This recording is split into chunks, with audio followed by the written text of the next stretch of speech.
interesting presentation. You're very highly qualified at what you do, and I want to tease out the question of criminality with you, about criminality of abortion, because it does apply very much to this state, and indeed it applies to Northern Ireland. I think you mentioned this in your presentation. Already there's been 3 women in Northern Ireland charged with attaining the abortion pill.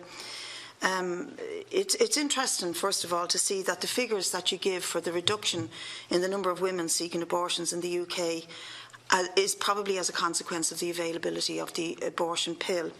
And your figures tally with figures given by other experts who've appeared here before us. And yet we know that attaining that pill in this country carries a sentence of 14 years.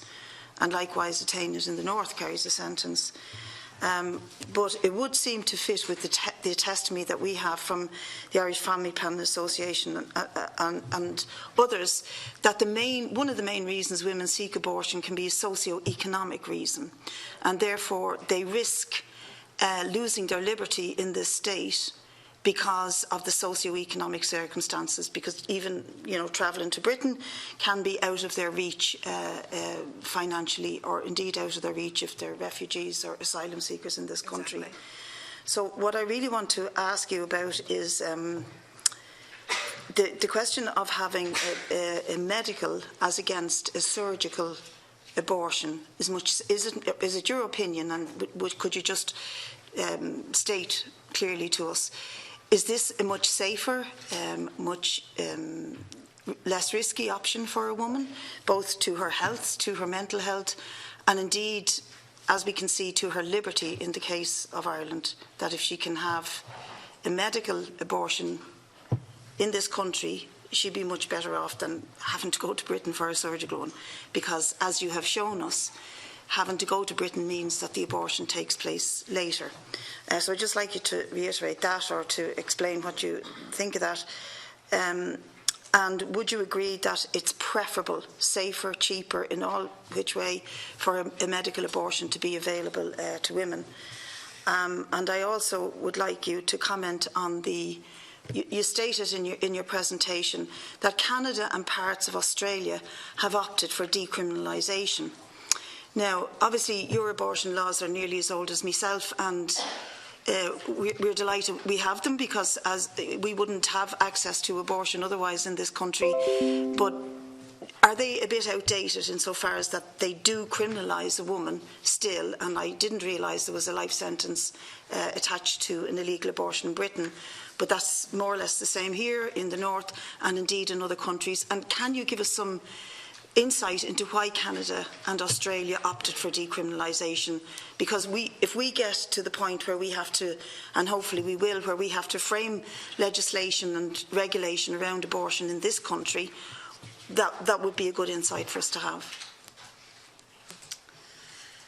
So your first question was whether wide-ranging around medical abortion. And I answered a previous question about the rates of complications with medical versus surgical abortion. And so it is the case that while complications with either method are extremely low, there's a slightly higher risk of complications after an early medical abortion than after surgical.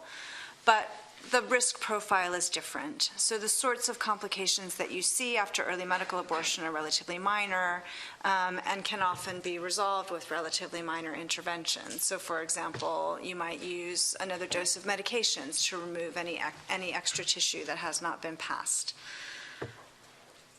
The process for medical and surgical abortion, though, are extremely different.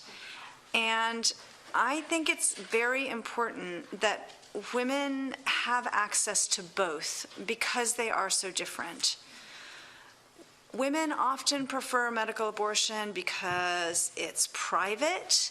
They don't have to have a surgical intervention. They don't have to have an anesthetic. They don't have to go into a clinic, for example, in some places. They can pass the pregnancy at home. They can have their partner with them, for example, and that's important to them. Whereas for other women, it's important to them to have their abortion done in a clinical setting, to have it be performed quickly, I mean, with a medical abortion, there's a somewhat unpredictable time to the passage of the pregnancy, whereas with a surgical abortion, it's a day case procedure, it's timed, you know when you're going to be finished. And often those process-related elements matter in some ways more to women than the absolute rate of complications, because the complications are low either way, and they're pretty similar, actually. So I think it's really important that women have access to both. What I would say about medical abortion in this country and women availing themselves of abortion medications online is that it is entirely unsurprising, because it's very expensive to travel. And so what you see here is what has been seen in many, many other countries before abortion was legalized or liberalized, which is that women who can afford to travel for abortions or can afford to pay for them do so, and women who cannot do not, and go on to have unwanted pregnancies. And there are consequences of having unwanted pregnancies as well. So in terms of affordability, yes, delivering medical abortion services is a very affordable way of delivering abortion services. It can be entirely nurse-led. The medications are not very expensive. Complications are low. It can be offered from a number of locations, which means it can also be less expensive for the woman because she doesn't have to travel as far, for example, to access services. So it is a very good model of care. It's a highly effective mode of abortion care, and also very accessible. I just wanted to make a comment about surgical abortion, which I don't think I quite touched on when I answered the previous question, and which is also an issue, which is that women who have surgical abortions, not only need to come over themselves to have the procedure, but they should really have someone come with them and then have someone travel back with them.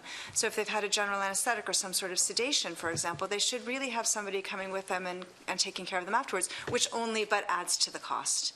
And so again, you might see women delaying even slightly further in order to gather up the monies for that. Sorry, Doctor, could you comment on the decriminalisation that Canada and Australia have? So I don't feel like that's within my area of expertise. Okay. So I don't feel like it would be appropriate for me to comment. Okay, thank you. Thank you. Senator Mullen.